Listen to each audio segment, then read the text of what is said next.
Good afternoon, everyone. Welcome to episode 23 of the Not A-Fib podcast, powered by the Journal of Emergency Medical Services. My name is Mark Flaughter. The Health Resources and Services Administration, HRSA, announced that the Washington County Mobile Integrated Healthcare Network in Potosi, Missouri, was awarded the top prize of $150,000 in the nationwide program Building Bridges to Better Health, a primary healthcare challenge. This is not only a win for the Washington County MIH network and other networks in Missouri, but for all Missourians challenged with accessing traditional brick and mortar healthcare. This challenge began in 2022 and activated and accelerated the development and testing of low-cost, scalable technical assistance solutions.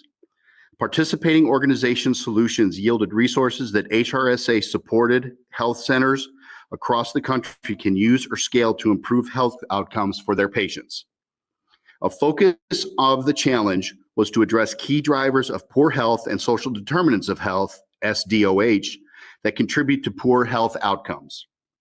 Solutions resulting from the challenge will support health centers to enhance access to primary care and to improve care coordination with other local providers and social service organizations to address social determinants of health. Our model initiates primary care in the home with community paramedics and serves as the bridge between the patient and provider to ensure our patients receive the right care at the right place at the right time, said Justin Duncan, Chief Executive Officer at Washington County Ambulance District and a founding partner of the Washington County MIH Network. We are able to ensure both medical and non-medical needs are being met for our patients outside the traditional brick and mortar environment. This innovative and impactful work of the Washington County Mobile Integrated Health Network is exemplary and well-deserving of this recognition.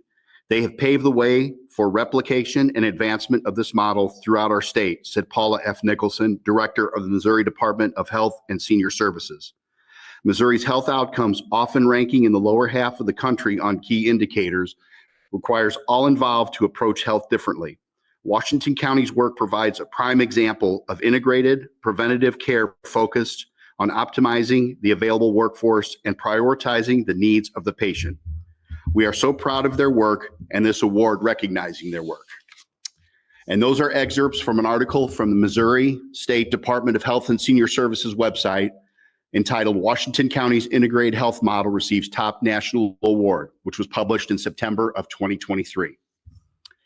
Joining us today is Chief Justin Duncan, a nationally recognized EMS leader and healthcare advocate.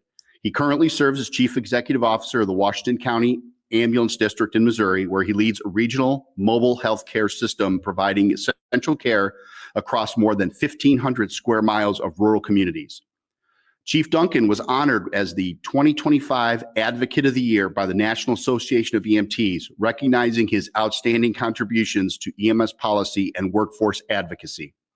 He currently serves as president of the Missouri EMS Association, chair of the Economics Committee for NAEMT, and chair of the Mobile Integrated Healthcare Subcommittee for the Missouri State Advisory Council on EMS.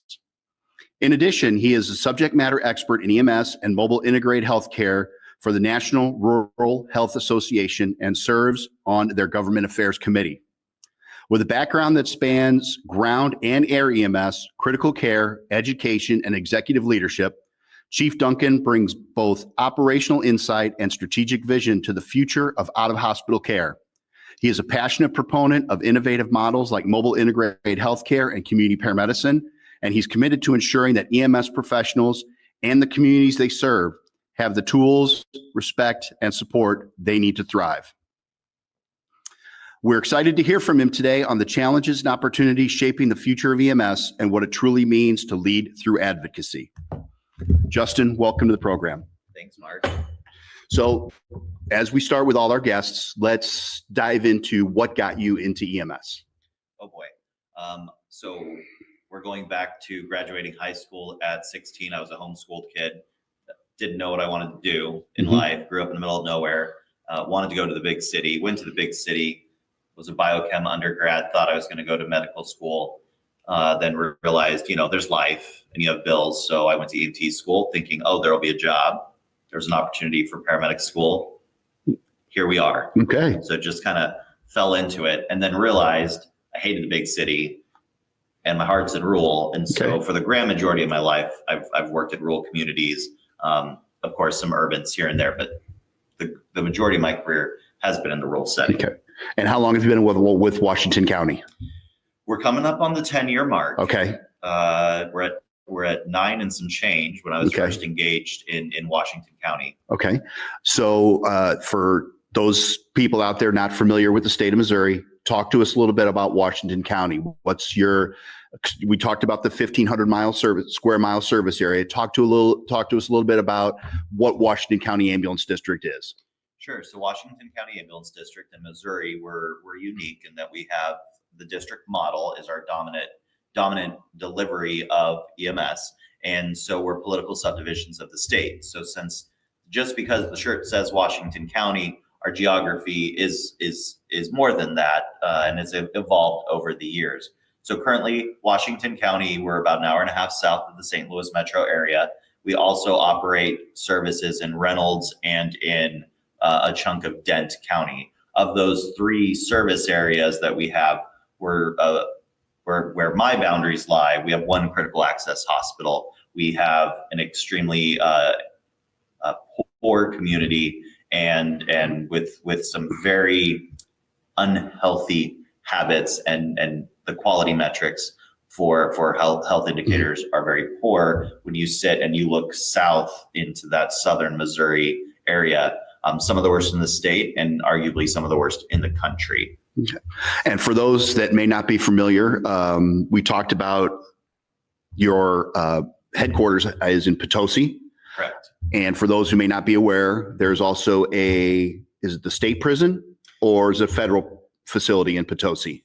We have a state prison in Potosi that has a rather large population. Mm-hmm. Of course, then we service a couple of jails. We have still active mining in different areas, very limited in Washington County, but then as you go further south, there's still mining operations. We were the lead belt, of course, logging, and as we like to say, we have more cedar trees than people, but then we're also a chunk of Missouri's playground, right? We have Johnson Shut-in State Park, which is just a beautiful area. We have Tomsock Mountain, which is the highest point in our state. I come from out west, so mountains to me, when they call it a mountain, it's a big hill, but it is the highest point in Missouri. Okay. So we're rural and super rural. Arguably could be considered in certain areas frontier, but rural, super rural is really the name of our game.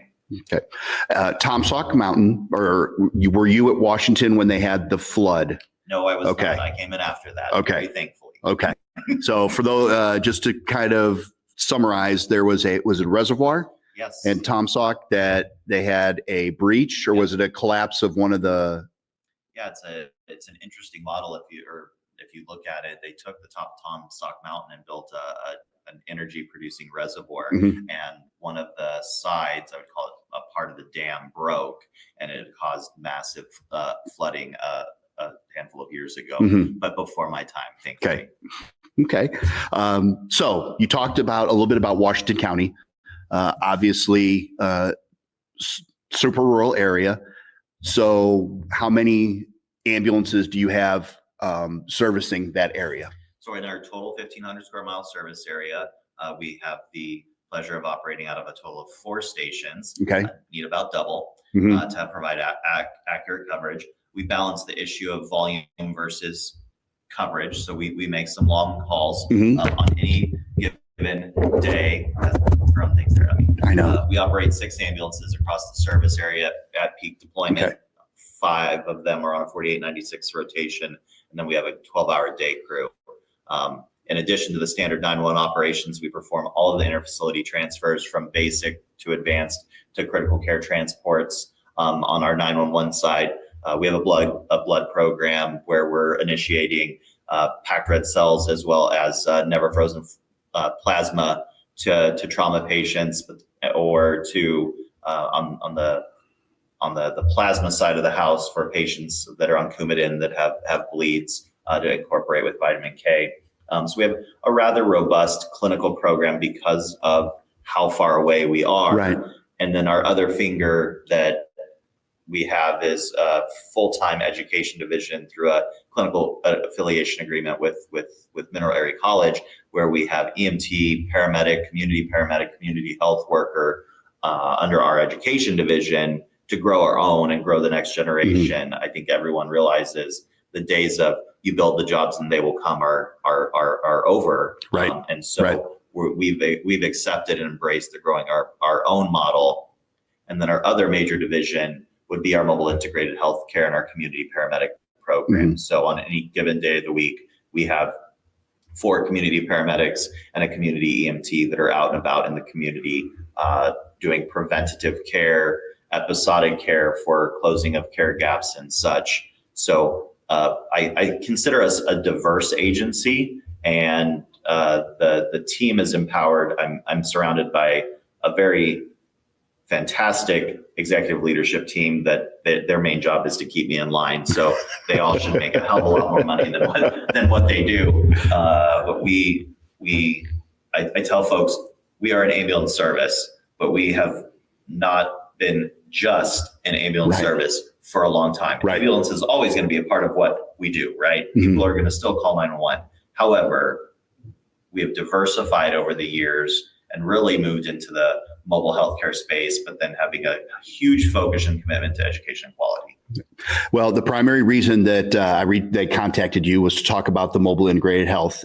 So let's just jump right into it. Sure. What was the impetus for you to start down the road to this program? So I spent some time working in Colorado and Eagle County. I was at Summit, our neighbor was Eagle. And so I watched their community paramedic program come to life in at least there's good rural areas in Eagle County. Folks think about Vail, but there's a lot of land space out there. And when I came to Missouri and saw the need and saw the lack of primary care, and then I'm a data-driven person. And so when you start looking at call volume, we have really high acuity, really low acuity, and not a ton in the middle. So we looked at the opportunity of, wow, we're really providing primary care via 911 a lot. And I think everybody can relate to that. We all know that we render primary care every single day. It just initiated from a 911 call. There had been a think tank that was led by Chief Lewis out of St. Charles County at the time. And there was discussions with Medicaid about some pilot programs, and COVID hit. So we did a great job of saying, don't go to the hospital, stay at home. Didn't exactly know what we were going to be faced with. We thought there was going to be this massive influx of patients day one, which ultimately happened. But in those early days, the patients just stopped calling. And we knew that we had our frequent flyers that didn't just magically get better. We had paramedics sitting around on their rears doing nothing. We didn't want to lay folks off. And so we started just going and checking on people. That's literally how it started, was let's take a list of who we're used to seeing once a day or a couple times a day or once a week. Let's go check on them and see what they need. And that then formed and forced relationships to be built.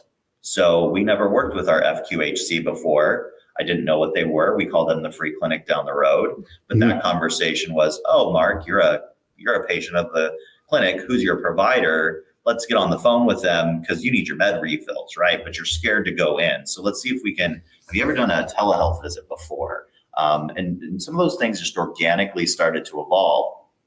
As the COVID numbers ramped up, our public health department started getting overwhelmed.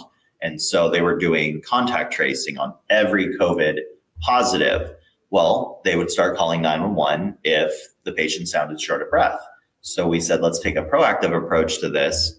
Here's the set of criteria. If they fall into this set of criteria, we'll go check on them. And then it evolved into doing spot checks, doing COVID testing. If mom tested positive, let's swab the rest of the whole family while we are here. It then turned into monoclonal infusions once that was a thing. And then it turned into vaccination clinics. And we've always worked closely with our public health department doing flu shot clinics, rural areas, not a ton of staff. Let's band our resources together. It's the best experience for paramedic and nursing students, in my mind, to participate in those types of clinics, talking to people. You're going to, great, you're giving IM injections, but you're also doing many assessments on your folks. When the original COVID vaccine came out, we had to monitor them for a period of time. So great opportunity to bring the community together and to collaborate, bringing together our rural hospitals, our rural clinics, public health departments. And then it just kind of evolved from there to include community partnership, including drug court and folks that are reentry councils. And it really started as an organic process and built the primary relationship that we took the innovation challenge for. And the trifecta there is our ambulance district, our federally qualified health center, Great Minds Health Center, and then a third party, community asset builders out of Jefferson City, Missouri. And there are a lot of resource navigators and connectors. So then we started writing for some grants on the topic. And our first one was around diabetic high utilizers. Super easy for everyone to wrap their brain around. And then into heart disease. And so then community asset builders became our advocate and our independent third-party evaluator of the program and of the data, because this is novel. There's not a playbook on what metrics to track and how to chart it. I mean, we literally started with paper tick sheets in the beginning, kind of going back to the old days of paper charting when working on the truck. And so as the relationships began to form, we then expanded out and really believed in the model of EMS agencies and federally qualified health centers with a connector, and community asset builders plays that role as the connector. So then we started talking with the Office of Rural Health and Primary Care under DHSS. We started working with the Bureau of Chronic Disease and seeing that, wow, they're putting programs out there and we didn't know each other existed. So the silos started breaking down as it became more formalized. And we started in 2019. And now to fast forward and look, the official program started with one of my captains on overtime in a used pickup truck with a monitor and a little bit of equipment. And now we have a fleet of, 5 vehicles, including a wheelchair van, telehealth abilities, refrigerators, iStats, point of care testing, all that's in that mobile unit with telehealth capabilities up to satellite. Missouri doesn't have excellent broadband across the state, right? In most parts of my service area, I can't get a text out, let alone being able to facilitate a telehealth visit. Right. That's kind of it literally just started with, let's go check on our frequent flyers because they didn't get magically better. Right. To now, we could list out, we have a diabetic high utilizer program, we have a heart disease program, we have an SUD, OUD program, we have a behavioral health program, maternal health program, and it's really organically just developed based on the needs of the patients in the community. And when we set our goals, it was right care, right place, right time. And we would be agnostic to provider, to referral source, to payer, and agnostic to chief complaint or primary reason for visit. We were going to treat the whole person. So if the initial visit was because you're a diabetic high utilizer, but we felt, or the crews felt, that they needed to loop in mental health services, dental services, help with housing, food insecurities, all of those would be addressed irregardless of what initiated that appointment. Right. You talked a little bit about the initial steps, the initial phases you talked about on overtime.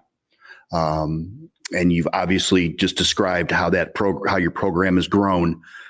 One of the questions I'm sure that's going to be asked of people that are listening right now is, okay, well, you're doing all this stuff. How are you paying for it? And that is that's the golden question, right? So if anybody has that magic wand to get this paid for, that would be fantastic. We all know that today CMS reimburses us based on transportation, right? So mobile integrated healthcare community paramedic services are not currently recognized and being paid for under CMS. There are some states that have reimbursement. Missouri is not. We're going down that pathway. We have some in lieu of services through contracts with payers, right? My service has contracts with 2 of the 3 MCOs, and we're working on the 3rd now because they see the value of the program. Right now it's being floated through grants from my area.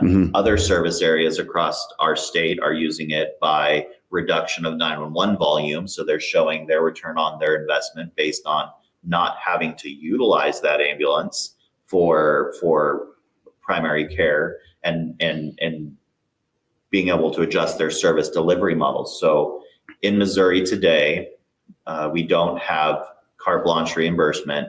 We do have contracting processes, and we're working on more. We're advocating.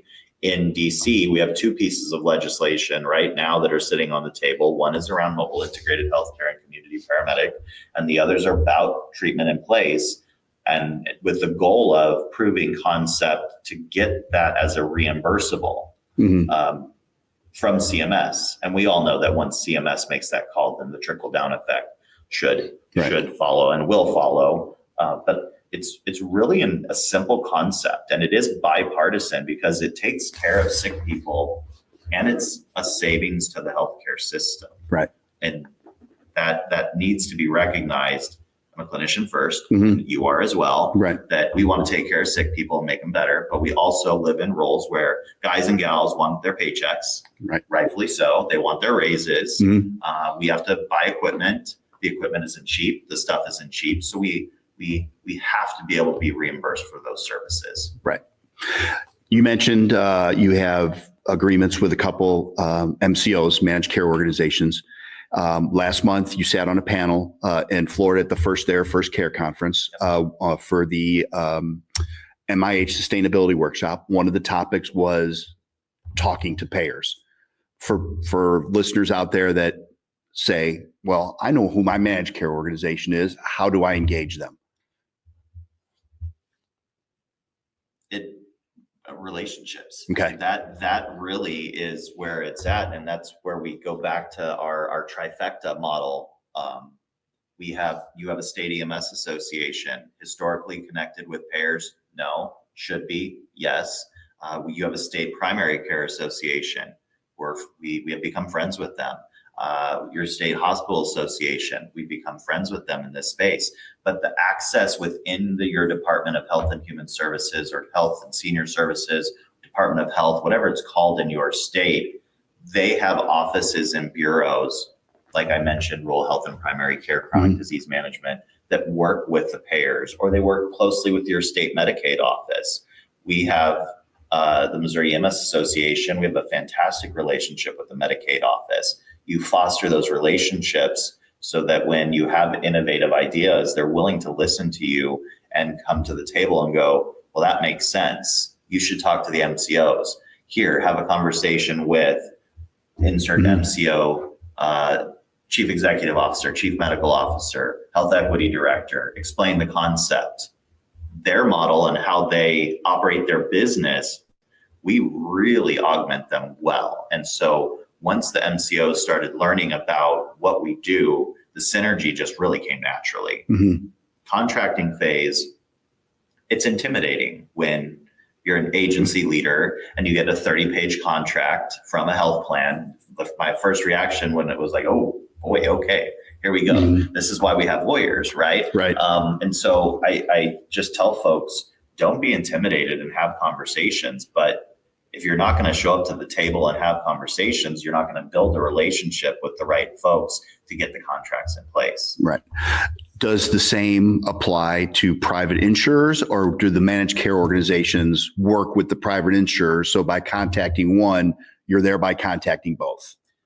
Absolutely not, unfortunately. Okay. And that's, I guess, well, it's sometimes, maybe not always. How's that? Yeah. In our area, it's a no. However, you build a relationship with the MCO side of the house, and then you get the commercial side of the house or the Medicare Advantage side of the house. And so I've learned a lot about the payer world. I thought I knew was about anything that started with A0, but beyond that, I didn't know anything, but have learned a lot. It is those relationships, and it takes time to foster those relationships, and it doesn't happen overnight. So we, in our industry, a lot of times have the my kingdom stay out mentality, right? And we want to stay in our little kingdom, and you got to break down the walls and break down the barriers and check the ego at the door and start working with folks on healthcare delivery.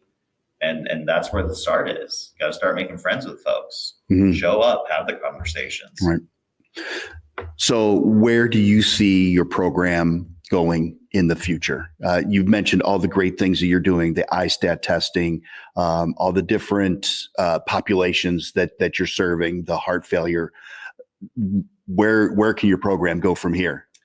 So I think that what we have identified is we address more non-medical needs than we address medical needs. Okay. And so there's heavy emphasis on the social drivers of health. And I know a lot of folks have heard me speak, but I'll die on the hill that if you don't know where you're going to sleep tonight, you don't care what your glucose is. If you don't know where your next meal is going to come from, you don't care about managing your blood pressure. And so I think our program will go where the community needs it to go. Okay. And I think that's the biggest piece of a lesson learned was we went in and said, I want to do a CHF program. But we didn't really look at our community and see if they needed a CHF program. The best needs assessment that you can do for your community, in my very biased opinion, is to drive around, talk to folks, or get on an ambulance and go run calls and see what the need is. And if you don't have the ability to run calls, talk to your crews. They're the ones that are interacting with these folks every single day. Diabetes was one that everybody agreed was a good thing. Cardiovascular disease is a huge umbrella. And then it went down to behavioral health, substance use disorder, opiate use disorder. All of those things came back from our boots on the ground folks saying, these are the patients that we're seeing over and over and over again. And there is a pathway to help them, and it's not rocket science. Where do I see us in the future? I would hope reimbursable, being able to prove quality at the level that is acceptable in the healthcare community, to the same standards as a clinic, just in an SUV, and it'll grow based on the needs of the population organically.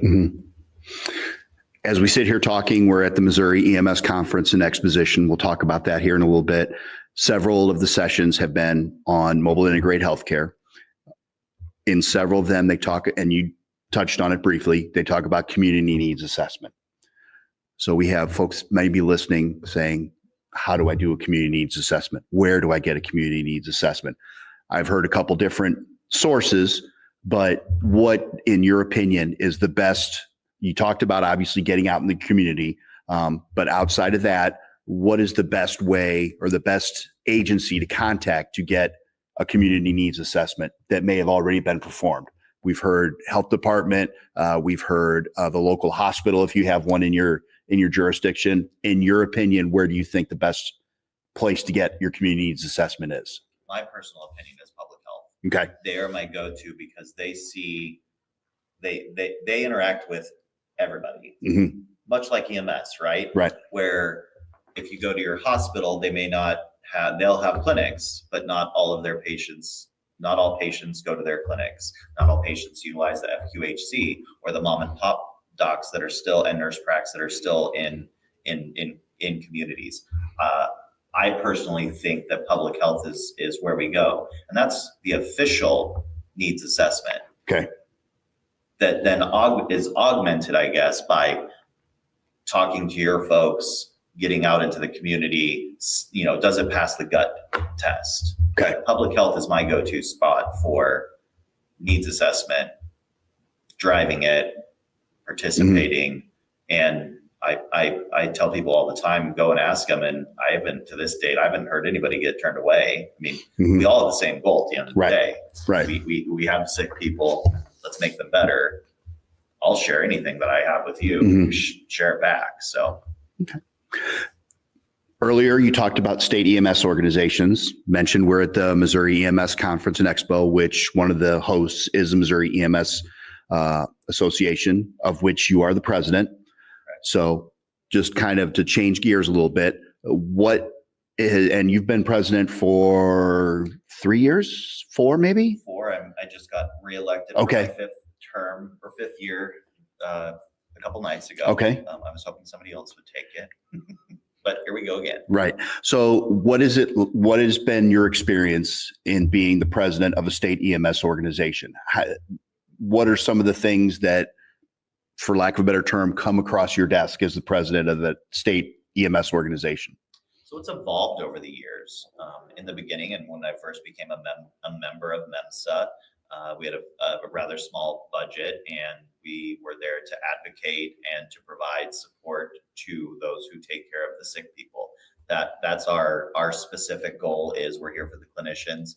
We're here for everyone, from the volunteer EMR that is supporting their community as a first responder on a pumper, or responding from their home POV because they care about their community, all the way through our emergency room docs and everyone in the middle. So we really feel that we're there to support everyone who delivers care to patients, right? And so we have evolved over the years to now fast forward. I got to report last night at our annual meeting that there were $3.7 million that came through our organization last year through contracts, through grants, and the grand majority of those dollars went back to the EMS agencies so that they could start up an MIH program, or that they were able to help get AEDs into their schools, build out community plans. So the things that come across my desk now, I'm very thankful that we have a contracted executive director on a part-time basis and a finance team. But I find myself more with trying to listen to all of the group and the constituents that elect the board members as representatives of their area.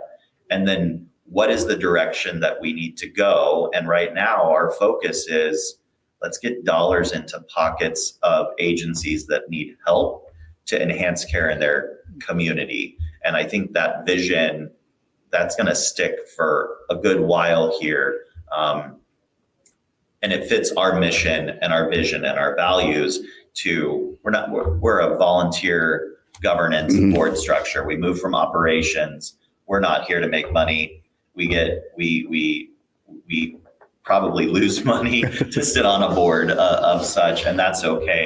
The common goal is we want to continue to help our members provide excellent care in their communities. And we know that it takes dollars to do that. And so we have built those relationships to be able to navigate contracts with pass-through dollars from the state, from the federal government, and then distribute them out to areas in the form of grants or partnerships or projects.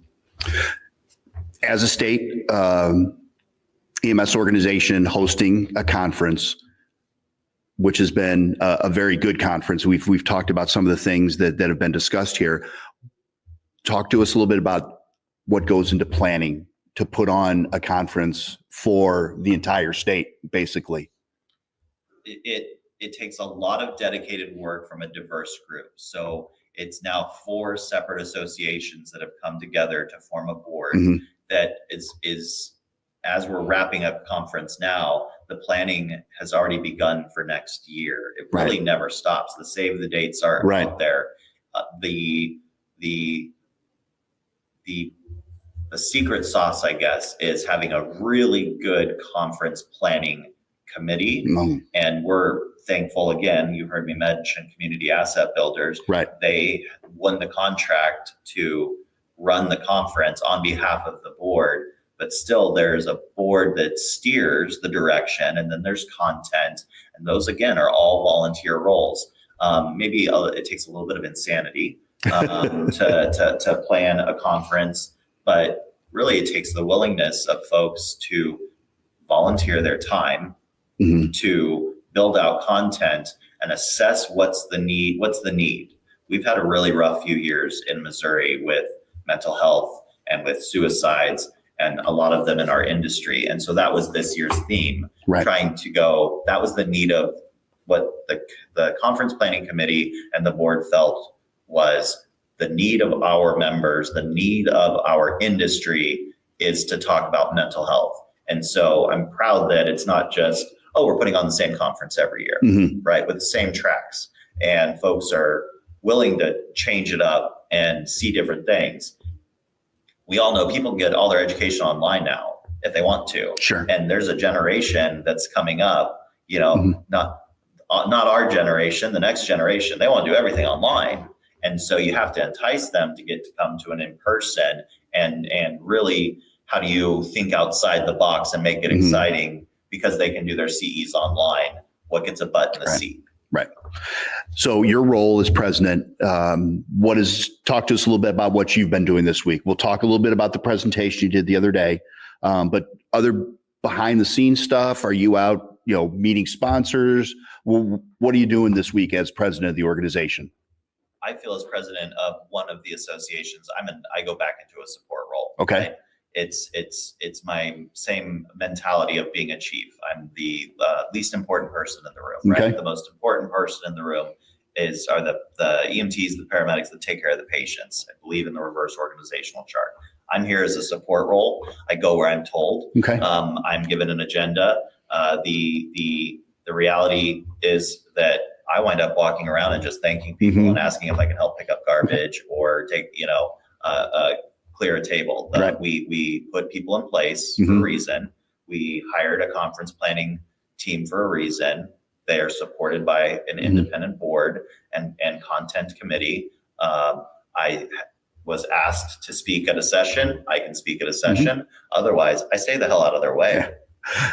Before your session yesterday that you presented, you talked about your honey-do list. So right. you that reinforces what you just said, that you are told what to do and Absolutely. You do it. Absolutely. Yep. Before I walked on the stage to start talking about reimbursement and where we're going and projects, I was handed a list and please address these items. Yes, ma'am. I can do that. Yep. The presentation that you did, very personal to you.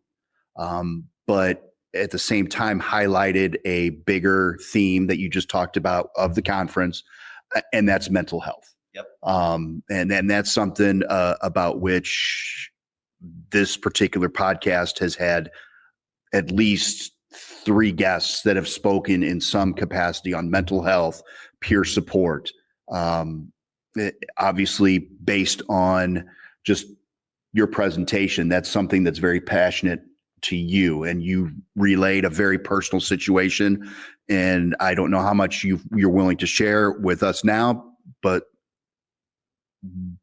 what, as far as the mental health, what needs to change, or in your mind, what do we need to do differently to keep situations like you described in your presentation from happening in the future?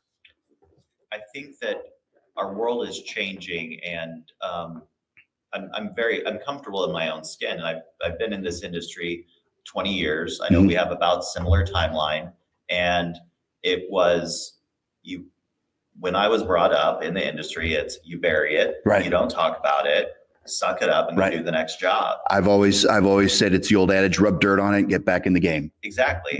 Right. Exactly. And so that's how we were raised. And sometimes it takes the proverbial slap in the face to go, we have to do something different. We buried a 23-year-old last year who committed suicide, an EMT that was almost done with paramedic school. And he felt that based on his life and his past life, that he was better off dead than alive. And so that was a slap in the face of reality.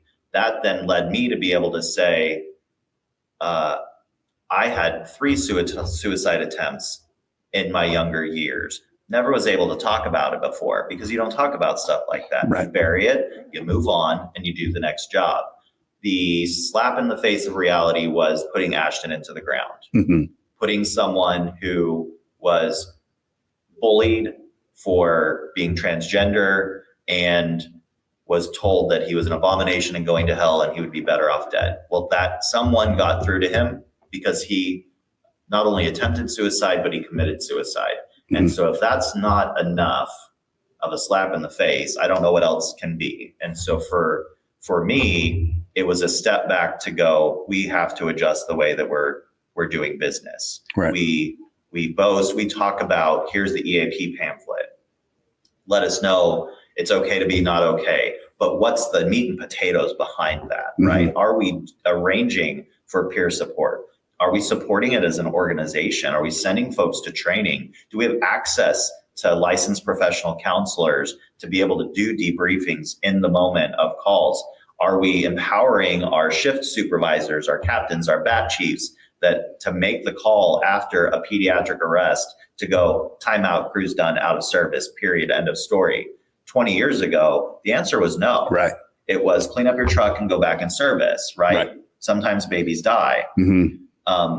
Today, I think that we take a more provider-centered approach because we've had a rough couple of years of people that have committed suicide, and the statistics don't lie. I mean, there's math out there that shows that our business, we have double the suicide rates of the general public. Yep. I wonder why. Right. Have we supported mental health just like we've supported physical health? And the answer is no, we haven't. I would like to say that we're changing, that we're moving in the right direction. Have we gotten there? No. Yeah. Because we're still losing people. I would say the numbers still indicate that that's an issue. Yep. Right. So maybe we've started the structural intervention. We know it's not perfect, but at least I saw nodding of heads going, we have to do better. Right. And we did some live polls. And I think it was extremely eye-opening to hear from a room of people, how many of you have contemplated suicide? And you see 60%. Yeah. How many of you have buried a coworker? Pretty much all of us have. One of the questions that I asked that was very interesting, and my prediction was true, was how many people have you pronounced dead in your career or stopped resuscitation on? The number one answer was, I lost count. That weighs on people. Right. I'm sure that you have certain calls in your career that you'll never forget. Of course. Names, faces, smells, right? Yep. And we buried them. We didn't go talk about it. So I think the leaders need to change the mindset. If the chief doesn't set the tone for, we are going to support mental health of our professionals at period, end of story, then the assistant chiefs are, then the deputies, then the bat chiefs, your captains, your lieutenant. So the tone of the organization starts at the top. Right. Or it has to. Yeah. They set the culture. Right. So switching gears again. We talked about advocacy earlier. Yep. And the award, NAEMT Advocacy Award for 2025, which I believe was presented at EMS Day at the Capitol. It was. Right. So EMS Day at the Capitol, we've probably all heard about it. And I don't know how many of us have participated in it. Obviously, you were there last year. Take us through a little bit about what EMS Day at the Capitol was for you, and why it should be something that EMS leaders participate. So I think that we should break it down state and federal. Okay. I was terrified the first time I walked into Jefferson City, our state capital, and started walking those hallways. And someone mentored me and said, but this is your house. You are a citizen, you are a taxpayer, this is your building. You have a right to be here. They work for you.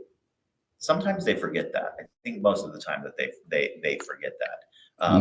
And so I remember the first time I walked the halls in DC, extremely intimidating, right? And I remember Jason White in my brain, and for all the Missouri people, I'm sorry, but and for everybody outside of Missouri, if you have a question, it's great. But I have Jason White going, this is your building. They're borrowing it. You have a right to be here. They work for us. So the grassroots advocacy starts at home in your community with your representatives. the importance of the EMS day at the Capitol, whether it's state level or federal level, is a show of force. It's a show of we're a community who has come together. There are issues that I might not agree with you on every single one of them, but we're going to show up together and we're going to support each other and we're going to have conversations. And I'm not necessarily the subject matter on issue A, but Mark is, and I'm subject matter expert on issue B. Cool, we're going to team up and we're going to go together and have these levels of conversations. Getting to know your legislative staffers is huge. At these events, the first time that they see you, they're trying to decide, is this someone that you can work with? Mm-hmm. Making friends with the staffers is really where it's at. These folks work a ton of hours. They do a ton of work, and they have those direct connections to the members of Congress, whether it be the House or the Senate, at the state level or at the federal level. So the EMS Day is one, it's a gathering and a showing of force and it's community in my mind. And with NAEMT, those objectives or the directions to go with regards to what legislation to introduce, those come up through the committees. Those Mm-hmm. come up through from people out in the communities and in the agencies that are doing the job. NAEMT wouldn't exist without folks doing Mm-hmm. the job. So it just, again, it's that reverse organizational chart that comes up and bubbles up. If you don't tell your story and you can't back it up with data, we're not going to drive change. So understanding the importance of a connection, a story, but then having quality metrics, dollar amounts, data to support your ask or your drive is absolutely imperative. Our industry sometimes is a bit fragmented. So when you can get folks together and find common ground, then you're a show of force. And it's an amazing importance. And connections. Learning who's your phone a friend if there's an issue in Vermont versus California versus Missouri or Florida. That's where those conversations start. Right. You mentioned the staffers. So whether you're going to the state or going to the federal, and you want to get to see a representative or at least introduce yourself to the staffers, obviously the day of is probably not the day to do that. Probably not. How far in advance do you want to contact your representative, be it the state representative or your federal representative, to say, hey, I'm going to be here on X date. If I can't see Representative Smith, can I at least come by and introduce myself? Absolutely. And I would say that depends. Okay. It really does. I ask folks, and I like to engage folks when they're in their communities. So finding out when your members of Congress or when your senators are in their hometowns, right? So when is Jason Smith, Congressman Smith, Chairman Smith of Ways and Means? When is he at home in Salem? When is he visiting family? When is he doing field visits? Well, that's coordination with some of the field offices, right? If we're going to be in DC, making those phone calls or those emails, it's all public record. 90 days in advance is not out of the question to go, hey, I'm going to be in town this week. Is there an opportunity to sit down? Or figuring out what committee of jurisdiction they're on. I just mentioned Chairman Smith. Mm-hmm. He's chair of Ways and Means. Do my issues fall under Ways and Means? Yes, they do. Okay, well, definitely want to have a conversation with his health policy staffer, and potentially if there was a different issue, right? For us, I'm interested in health policy right now with Ways and Means. So doing a bit of homework and figuring out which member you should be talking to. And when you're a constituent, you pull that card and you say, I'm from your district and I would like to have an opportunity to meet, introduce myself, have a conversation. The next time the member is in town, love to have them come by the station, see the crews, see what we do every day. The power of getting a member of Congress to come and see what your folks do is amazing. Get them to go sit in the garage and see what it takes to put an ambulance on the road, Mhm. to put a pumper on the road, what kind of dollar amounts, what kind of equipment we carry, what kind of education and training our staff go through, not just once and then they're done, arguably every day, to maintain competency, to be ready to go. And understand you don't have to go into those situations with just fluff. You can be very respectful and present a problem. Mhm. That's okay. We can have a disagreement. We can bring up uncomfortable topics. We're not going to agree on everything. My grandmother, one of my grandmothers, she grew up in World War II Germany, and she is the last of my grandmothers or grandparents that's alive.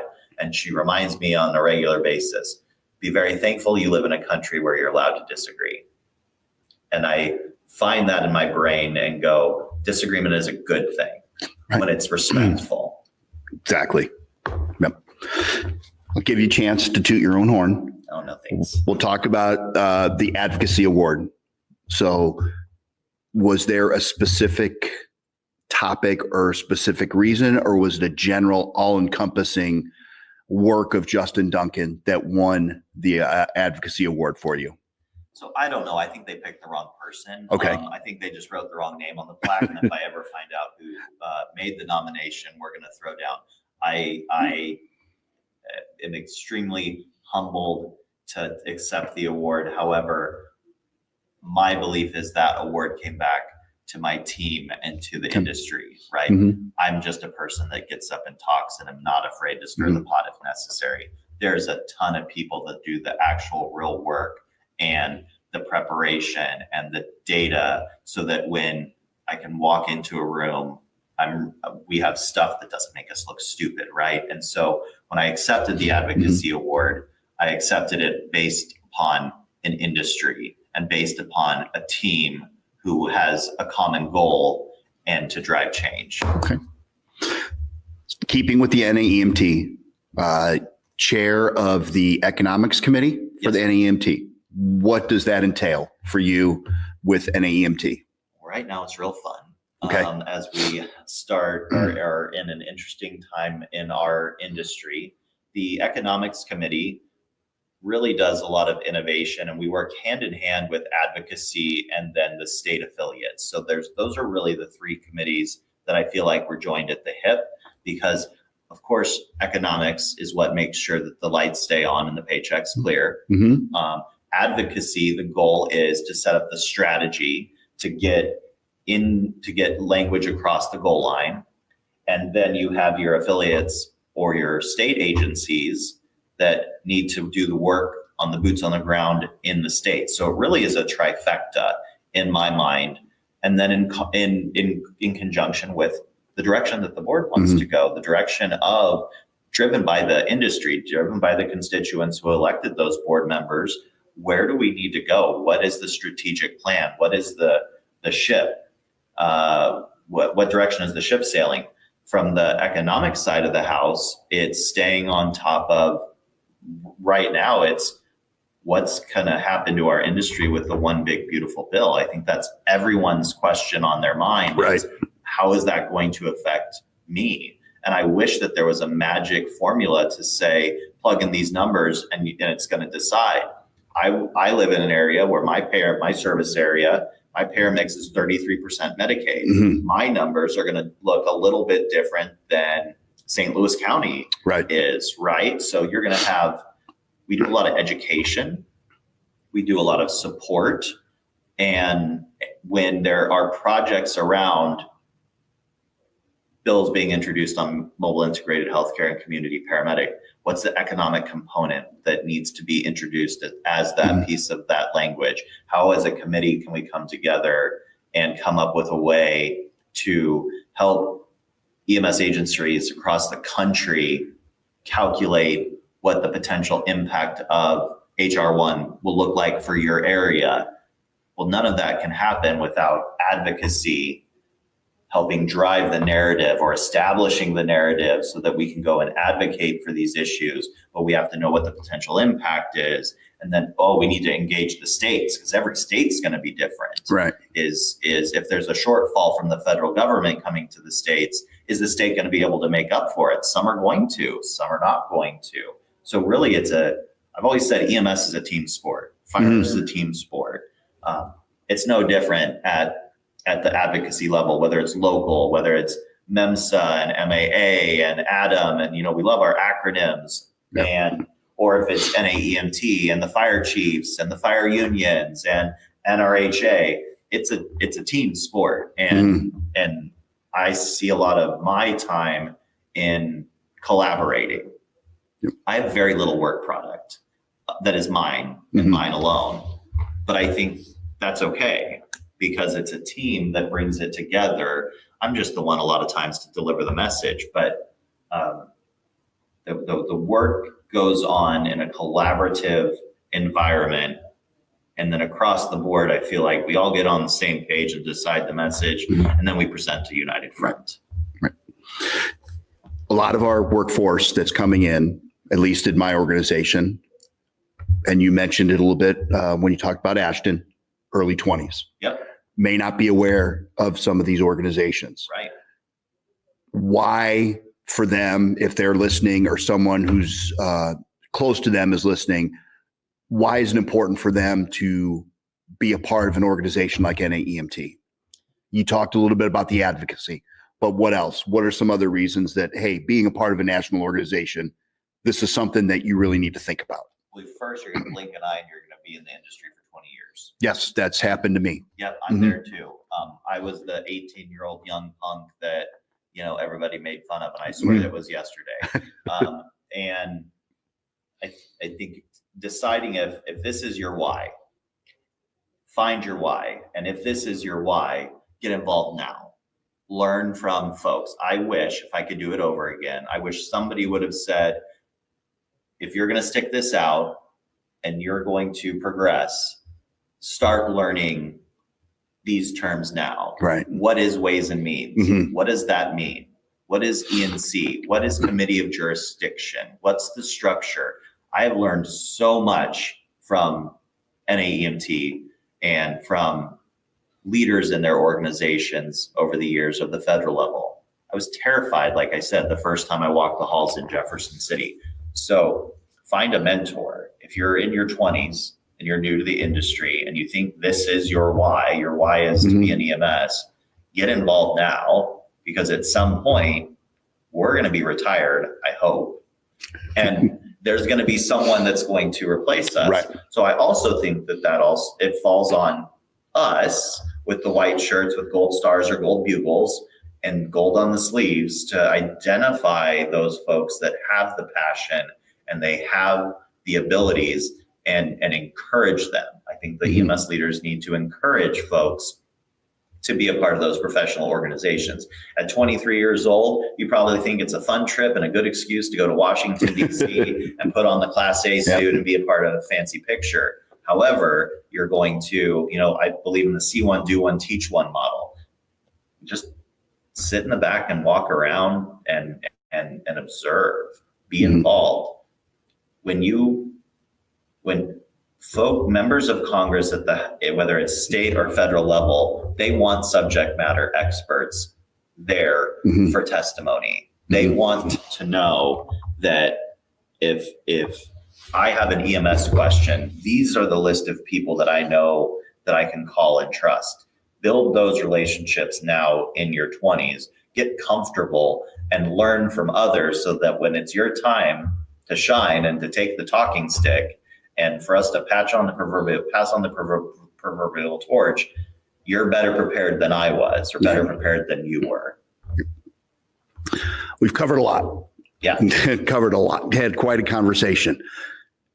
Anything that we haven't talked about or anything that you want to discuss that we haven't, that you feel is important to get out to anybody who may be listening?